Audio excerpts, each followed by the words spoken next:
Hello friends, स्वागत है आपके अपने YouTube channel Sunny sir class 10th के एक और बेहतर क्लास में। आज की इस क्लास में जो है हम लोग ज्योग्राफी का जो सेकंड टॉपिक है भूमि संसाधन उसके बारे में पढ़ेंगे। यकीन मानिए इस वीडियो को देखने के बाद आप भूमि संसाधन से आने वाले सभी प्रश्नों को बना सकते हैं। जो आपसे प्रश्न पूछेगा उसका जवाब आप दे सकते हैं, क्योंकि इसमें सिर्फ हमने टॉपिक को लिखा है और अपने से जो है हम आपको याद करवाने की कोशिश करेंगे। तो सबसे पहला ही जो है टॉपिक होगा कि सर ये भूमि संसाधन क्या है।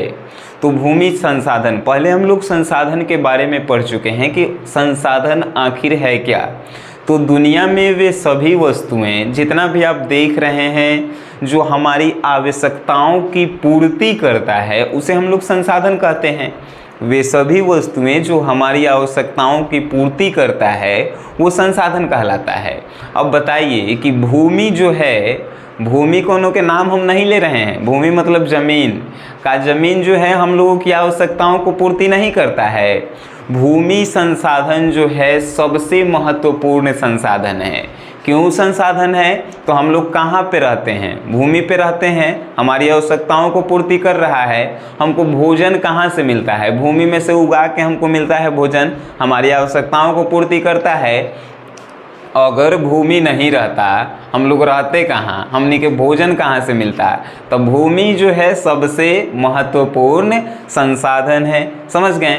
अब भूमि संसाधन में जो है, भूमि संसाधन के कुछ भौतिक रूप होते हैं। ठीक है, भूमि संसाधन के कुछ भौतिक रूप होते हैं।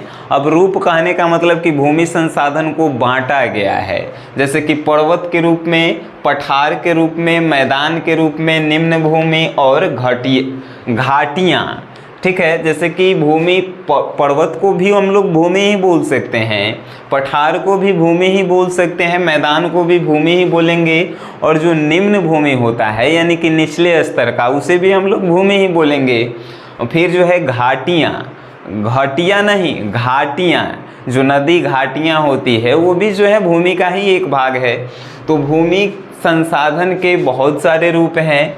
अब आपसे एक प्रश्न पूछा जाए कि आखिर ये मृदा का जो है, मृदा मतलब मिट्टी, इसका निर्माण कैसे हुआ है? क्या ये मृदा का निर्माण जो है लगातार होते रहता है? तो आपके मन में क्या प्रश्न आए होंगे कि सर आप बताइए कि मृदा का निर्माण हुआ कैसे है और कितना दिनों पे होता है। तो मृदा का निर्माण जो है चट्टान जो होता है, चट्टान उसके टूटने से और उस पे जब भौतिक रासायनिक अभिक्रियाएं होती है उसके परिणाम स्वरूप जो है मृदा का निर्माण होता है। जो चट्टान होते हैं जब वो टूटता है तो उस पे भौतिक और रासायनिक जो है क्रियाएं होती है जिसके कारण मिट्टी का निर्माण होता है। अब बताइए कि क्या मिट्टी का लगातार निर्माण होते रहता है? तो नहीं, मिट्टी का निर्माण जो है, मान के चलिए कि अगर 1 सेंटीमीटर मिट्टी का निर्माण करना है, 1 सेंटीमीटर उसका मोटाई, तो लाखों वर्ष लग जाते हैं इस मिट्टी के निर्माण में। ठीक है, अगर लगातार मिट्टी का निर्माण होते रहते हैं तो हमने के घर बार बनाते हैं तो माटी भरे की ज़रूरत पड़ता नहीं, भरता, वो धीरे धीरे जो है बढ़ते जाता है। लेकिन मिट्टी का जो है बढ़ाव होता है, बट लाखों वर्षों तक जो है 1 सेंटीमीटर, लाखों वर्ष तक भौतिक रासायनिक क्रियाएं होते रहती है चट्टानों के टूटने पर, तब जो है 1 सेंटीमीटर जाके जो है मिट्टी का निर्माण होता है। अब आप समझ गए होंगे कि मिट्टी का निर्माण कैसे होता है। ठीक है, हम लोगों ने अभी पढ़ा कि भूमि संसाधन क्या है। भूमि संसाधन जो है एक महत्वपूर्ण संसाधन है जिसके बिना हम लोग इस पृथ्वी पे रह ही नहीं सकते हैं, सबसे इम्पोर्टेंट है। उसके बाद भूमि संसाधन के भौतिक रूपों को हमने पढ़ा कि पर्वत है, पठार है, मैदान है, निम्न भूमि है और घाटियाँ हैं, नदी घाटियाँ। ठीक है, और फिर हमने मृदा निर्माण को पढ़ा कि मृदा निर्माण कैसे होता है। तो चट्टानों के टूटने से जब उस पर भौतिक और रासायनिक क्रियाएं होती है तो मृदा यानी मिट्टी का निर्माण होता है। और 1 सेंटीमीटर मिट्टी बनने के लिए जो है लगभग लाखों वर्ष तक जो है लग जाते हैं। ठीक है, और मृदा के अब प्रकार को हम लोग पढ़ेंगे। आखिर मिट्टी के जो है प्रकार कितने हैं, तो मुख्यतः जो है मिट्टी को 6 भागों में बांटा गया है। पहला जलोढ़ मिट्टी, दूसरा काली मिट्टी, तीसरा लाल एवं पीली, उसके बाद लैटेराइट मिट्टी और मरुस्थलीय, और उसके बाद पर्वतीय मृदा। मृदा मीन्स मिट्टी ही होता है, भूमि ही होता है, तो इस बात का आप ख्याल रखिएगा। ठीक है, अब आपके मन का प्रश्न कि सर इन सभी को हम लोग पहचानेंगे कैसे, जानेंगे कैसे कि वो कौन सा मिट्टी है, कैसे जानेंगे? तो चलिए इसके बारे में हम लोग जानते हैं। जलोढ़ मिट्टी, ये जलोढ़ मिट्टी जो है राजस्थान और गुजरात में ज़्यादातर पाए जाते हैं। ठीक है, जलोढ़ है, जल का ओढ़ है, कहने का मतलब इसके नाम में ही इसकी परिभाषाएं छिपी हुई है। जल के कारण जो है जलोढ़ मिट्टी का निर्माण हुआ है। अब कहिएगा सर कैसे, तो सिंधु, गंगा और ब्रह्मपुत्र नदियाँ का जब जो है इनके बहाव होते हैं तो जलोढ़ मिट्टी का जो है निर्माण होता है। सिंधु, गंगा और ब्रह्मपुत्र नदियों के बहाव से जो है जलोढ़ मिट्टी का निर्माण होता है। ये राजस्थान और गुजरात में ज़्यादा मात्रा में पाए जाते हैं। और अगर ये इनकी उपजाऊ की दृष्टि से देखा जाए तो इसमें चावल, गेहूँ, मक्का जो है ज़्यादा मात्रा में हम लोग जो हैं उगा सकते हैं। इसका जो है कलर की बात किया जाए तो ये हल्का लालिमा और जो है किसके तरह होता है, तो लालिमा और ये क्या बोलते हैं, हल्का भूरे रंग का होता है ये जलोढ़ मिट्टी। जलोढ़ मिट्टी आप समझ गए होंगे, हमनी के बिहार से रिलेट करते हैं। बिहार में गंगा जी देखे होंगे, गंगा जी से जलोढ़ मिट्टी आप निकाले, कहने का मतलब कि जल में जो मिट्टी है ओकरे न जलोढ़ मिट्टी कहेंगे यार, तो वो जलोढ़ मिट्टी है। जलोढ़ मिट्टी के क्या कलर हैं, तो लालिमा और हल्का भूरे रंग, हल्का लालिमा और भूरे रंग का होता है। ये कैसे आया है, इसका कैसे निर्माण हुआ, इसके बारे में भी हम लोगों ने पढ़ लिया कि गंगा, सिंधु और ब्रह्मपुत्र नदियों के बहाव के कारण जो है इसका निर्माण हुआ है। इसमें जो है क्या पाए जाते हैं, तो इसमें एल्युमिनियम और लोहा के अंश जो है पाए जाते, एल्युमिनियम, फास्फोरस का भी जो है अंश इसमें पाए जाते हैं। अब बात करेंगे हम काली मिट्टी यानी कि काली मृदा का निर्माण कैसे हुआ है। तो काली मृदा का निर्माण हुआ है ज्वालामुखी के अंदर से जो आग निकलता है, जिसे लावा के नाम से हम लोग जानते हैं। ज्वालामुखी के अंदर से जो लावा निकलता है, आग, लावा, तो उसके टूटने से जो है काली मिट्टी का निर्माण हुआ है। ठीक है, काली मिट्टी का निर्माण जो है ज्वालामुखी के लावा से निकल के, और वो लावा जो है जब ज़मीन पे आके फैलता है, टूटता है, तो वो काली मिट्टी का निर्माण करता है। ये काली मिट्टी का निर्माण जब हो जाता है तो इसका कलर कैसा होता है, जब काली लिखल है तो इसका कलर जो है उज्जर होगा, काली मिट्टी होगा, सिंपल सी बात है। इसमें जो है लोहा का मात्रा जो है अधिक मात्रा में और एल्युमिनियम थोड़ा कम मात्रा में पाया जाता है। लोहा, एल्युमिनियम का मात्रा जो है इसमें पाया जाता है, जिसके कारण इसका कलर जो है काला हो जाता है। ठीक है, और इस मिट्टी की बात करें तो ये मिट्टी आपको कहाँ पे मिलेगा, तो साउथ के राज्यों में जो है आपको ये काली मिट्टी आपको ज़्यादा मात्रा में मिलेंगे। जैसे हम बात करते हैं तमिलनाडु, आंध्र प्रदेश, केरल, महाराष्ट्र, इन सभी राज्यों में जो है आपको काली मिट्टी की मात्रा जो है अधिक मात्रा में मिलेगी। और अगर फसल की दृष्टि से हम इसको देखते हैं तो इसमें कपास की खेती जो है बहुत अच्छी मात्रा में होती है। काली मिट्टी में कपास बहुत अच्छी मात्रा में देखने को मिलती है। ठीक है, अब हम बात करेंगे लाल एवं पीली मिट्टी का, कि लाल और पीली मिट्टी का जो है निर्माण हुआ कैसे है। तो लाल और पीली मिट्टी का निर्माण भी जो है प्रायद्वीपीय पठारों से हुआ है।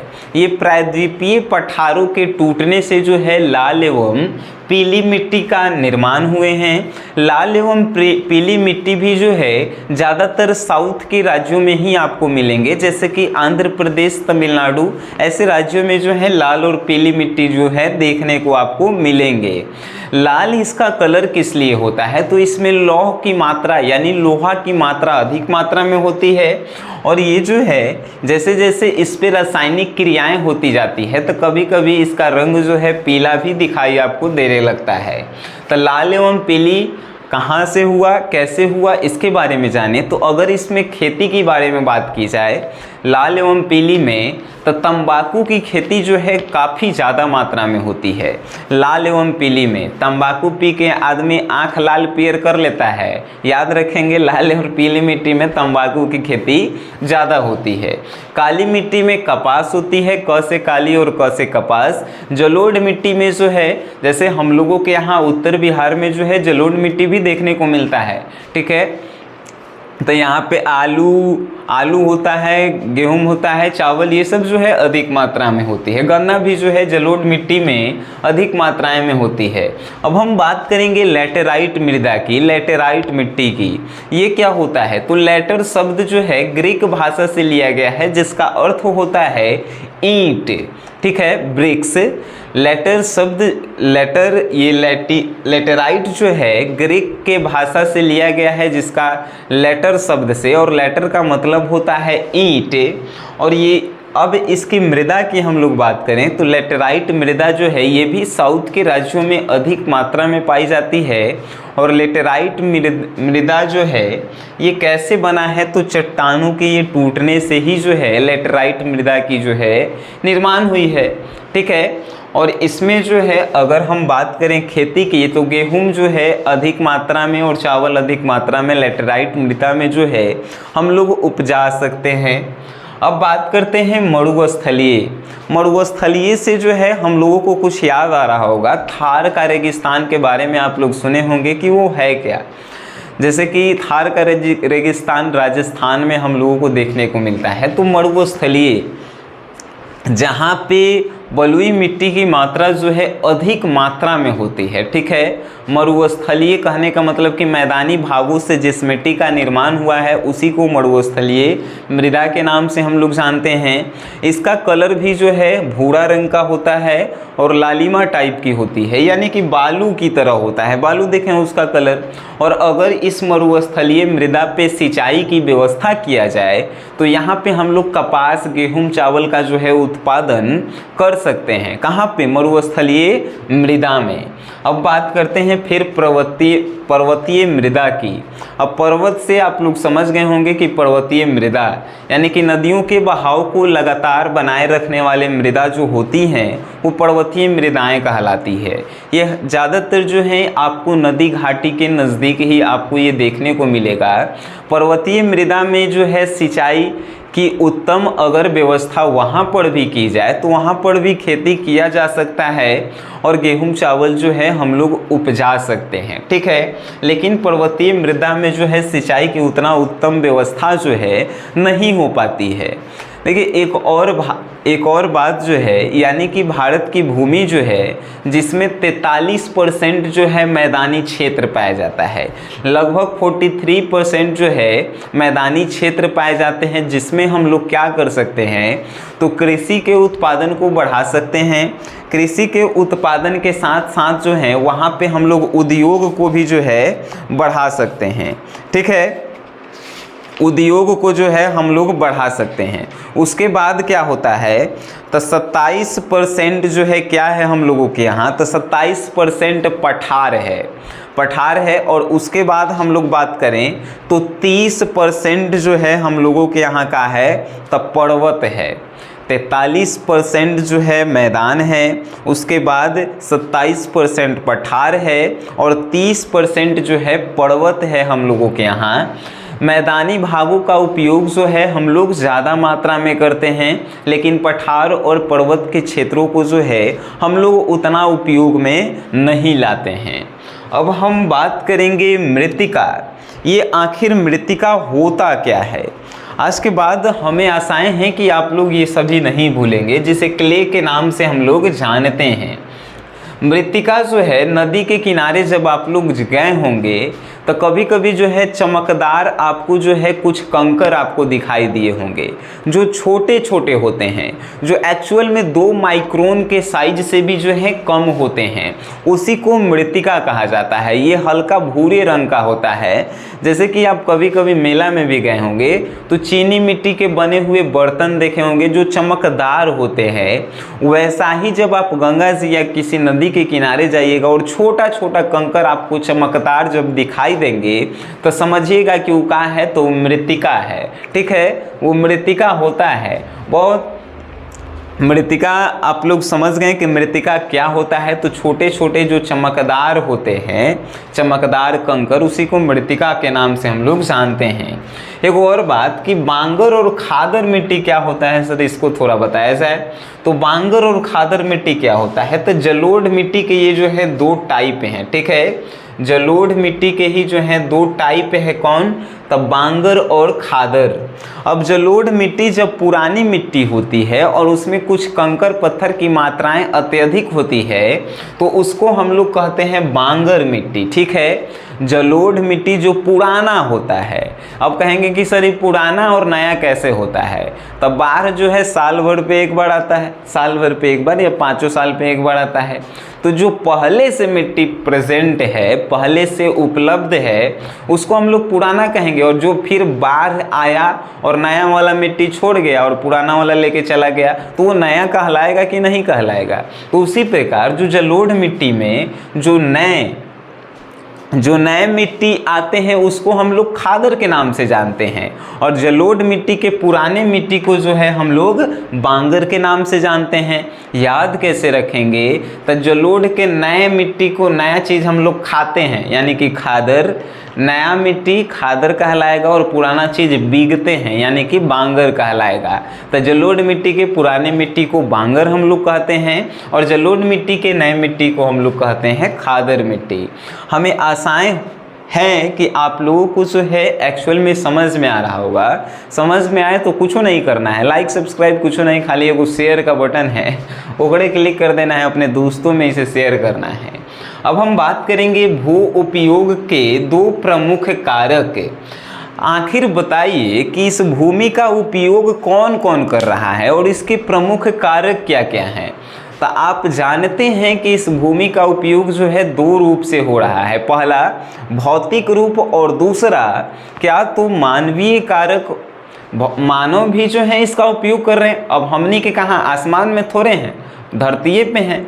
तो पहला जो है पहला भौतिक कारक है और दूसरा जो है मानवीय कारक है।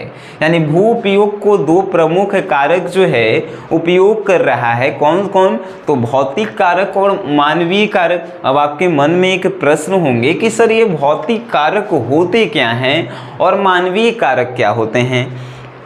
भौतिक कारक क्या है भाई, तो जब बारिश होता है तब पानी कहाँ रहता है, धरती पे रहता है। तो धरती भी पानी जो है धरती का उपयोग कर रही है कि नहीं कर रही है। नदी बह रही है तो नदी आसमान में से बह रही है कि धरती से होकर बह रही है। तो ये सब जो है भौतिक कारक जो भगवान के देने से आ रहा है और यहाँ पे उपयोग कर रहा है, वो सब भौतिक कारक हो गए। जैसे कि ये जल जो है, जल ये भौतिक कारक से ही जो है पृथ्वी का भू का उपयोग कर रहे हैं, है कि नहीं। उसके बाद हम बात करते हैं मानवीय कारक के।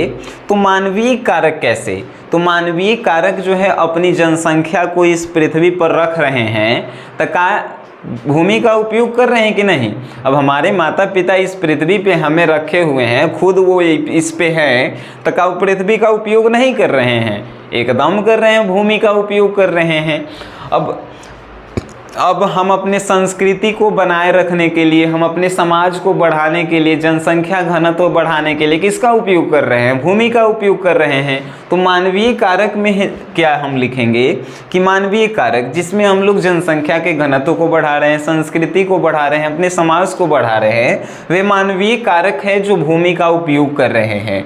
भौतिक कारण कारक क्या हैं, तो जल, वर्षा के जल हो या नदी के जल हो, वो भौतिक कारण से जो है है भू का उपयोग कर रहे हैं। इतना आपको समझ में आया। तो अब हम बात करेंगे मृदा अपरदन का होता है। मृदा अपरदन का होता है, सबसे आसान है, लेकिन आपको जो है अगर समझ में नहीं आए वो भी बताना है।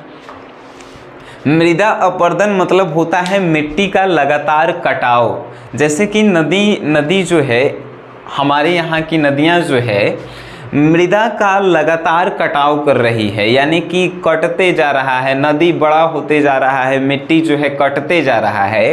तो मृदा के लगातार कटाव को ही जो है, यानी जमीन घटते जा रहा है, ओकरे हम लोग कहते हैं का, तो मृदा अपरदन कहते हैं। अपरदन, ठीक है। अब जो है हम लोग जो है मृदा अपरदन को बचाने के लिए, मृदा अपरदन को बचाने के लिए हम लोग क्या करते हैं, मृदा संरक्षण करते हैं। अब आपको समझ में कंफर्म आ गया होगा। मृदा अपरदन मतलब कि मिट्टी का घटना और मृदा संरक्षण मतलब कि मिट्टी को बचाना। अब बताइए सर कि मिट्टी का संरक्षण हम लोग कैसे कर सकते हैं। तो मिट्टी का संरक्षण हम लोग कैसे कर सकते हैं, तो मिट्टी पे जो हम लोग पेड़ लगाते हैं, वो पेड़ जो है ऊपर के मिट्टी के जो है जकड़े हुए रहता है, जिसके कारण अब मान के चलिए हम आपको पकड़े हुए हैं तो आपको कोई छुड़ाएगा तो टाइम लगेगा, है कि नहीं। तो उसी कारण मृदा के अपरदन को रोकने के लिए हम लोगों को जो है पेड़ लगाना चाहिए, जिससे पेड़ की जड़ें जो हैं मिट्टी को जकड़े हुए रहती है और मिट्टी को नहीं जाने देती है, यानी कि कटने नहीं देती है। तो मिट्टी के अपरदन को रोकना है तो क्या हम लोग करेंगे, पेड़ लगाएंगे। दूसरा, हम लोग जो हैं, जो पहाड़ी इलाकाएं होती हैं या नदी के किनारे जो इलाकाएं होती है, वहाँ पे हम लोगों को सीढ़ी नुमा कृषि करना चाहिए। सीढ़ी नुमा कृषि क्या होता है, बिहार की बात करें तो यहाँ पे प्लेन कृषि होता है, यानी एगो खेत ले लिए, चारों तरफ से आरी बांध दिए और यहाँ पे खेती करना स्टार्ट कर दिए। लेकिन ये सीढ़ीनुमा कृषि क्या होती है, तो सीढ़ी की तरह खेत होते हैं, जैसे हमनी के घर में सीढ़ी चढ़े वाला होता है छत पे, उस प्रकार की खेती होती हैं, जिससे मिट्टी का कटाव जो है कम होता है। अब तीसरा क्या ऑप्शन है, तो तीसरा है कि पट्टिका कृषि किया जाए। अब एक्चुअल में आपके मन के प्रश्न होंगे कि सर ये पट्टिका कृषि क्या होता है। हमने तो सीढ़ी नुमा समझ लिया कि वो सीढ़ी की तरह होते हैं, लेकिन ये पट्टिका कृषि क्या होता है। तो पट्टिका कृषि एक्चुअल में सीढ़ी की तरह ही होते हैं, लेकिन पट्टी बनाकर जो है ये कृषि किया जाता है। अब पट्टी क्या होता है, आलू के खेत देखे होंगे, आलू के खेत में जो है क्या होता है, एक तरफ जो है फिर आलू लगा दिया जाता है, फिर बीच में गैप छोड़ा जाता है और फिर जो है आलू लगाया जाता है कि नहीं।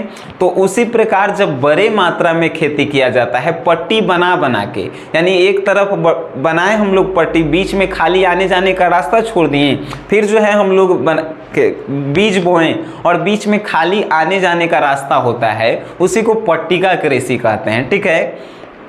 पट्टिका कृषि जो है ज़्यादातर ये पठारी और पहाड़ी इलाकों में किया जाता है, क्योंकि वहाँ पे सिंचाई के साधन का जो है उतना उत्तम व्यवस्थाएं नहीं होती है। हम लोगों के यहाँ क्या है, मोटर आदमी खोल देता है, बाबू के थोड़ी पानी लग रहा है, एकदम जो है जा देता है पानी जितना लगे। लेकिन वहाँ पे जो है पठारी इलाकों में आप तो पानी नहीं जाकर चौंपा सकते हैं ना, उसी कारण जो है वहाँ पे जो है सीढ़ीनुमा जो है कृषि किया जाता है। तो आप लोग समझ गए होंगे कि पट्टिका कृषि क्या है, मृदा अपरदन क्या है। तो मिट्टी के कटाव को मृदा अपरदन कहते हैं और मिट्टी के कटाव को बचाते हैं तो वो जो है मृदा संरक्षण कहलाता है, ठीक है। अब ये समोच्च कृषि क्या होता है, समोच्च कृषि थोड़ा समझिएगा, ये समोच्च कृषि क्या होता है। समोच्च कृषि होता है जब पहाड़ी इलाकों में सिंचाई की उत्तम व्यवस्थाएं को हम लोग पूर्ति नहीं करते हैं, तो सभी प्रकार की कृषि जो है, जैसे कि कृषि के लगातार, उसे जो है फसल चक्रण के नाम से हम लोग जानते हैं, लेकिन जो है हम लोग समोच्च कृषि समझ रहे हैं। पट्टिका कृषि जो होता है उसके दूसरे नाम को जो है हम लोग समोच्च कृषि से भी जानते हैं, क्योंकि ये पहाड़ी इलाकों में वैसे जगहों पे होता है जहाँ पे सिंचाई की उत्तम व्यवस्थाएं नहीं होती है और जहाँ पे सीढ़ीनुमा जो है खेत बनाकर किया जाता है, तो ये एक्चुअल में समोच्च कृषि ही कहलाते हैं। अब जल क्रांकता जो है पढ़ाएंगे, जिसे वाटर लॉगिंग के नाम से हम लोग जानते हैं। वाटर लॉगिंग, ये समूची कृषि आप समझिएगा जो अभी हमने समझाया पट्टिका कृषि, उसका ही दूसरा रूप है। अब हम लोग जल क्रांतता या आखिर वाटर लॉगिंग क्या है। अब बताइए, हमको पानी 1 लीटर की आवश्यकताएं होगी, आप हमें 10 लीटर पानी पियाएंगे तो हमारा शरीर क्या कहेगा, ज़्यादा चल पाएगा, कहेगा कि 2 दिन में जो है हम स्वर्गवास में हो जाएंगे।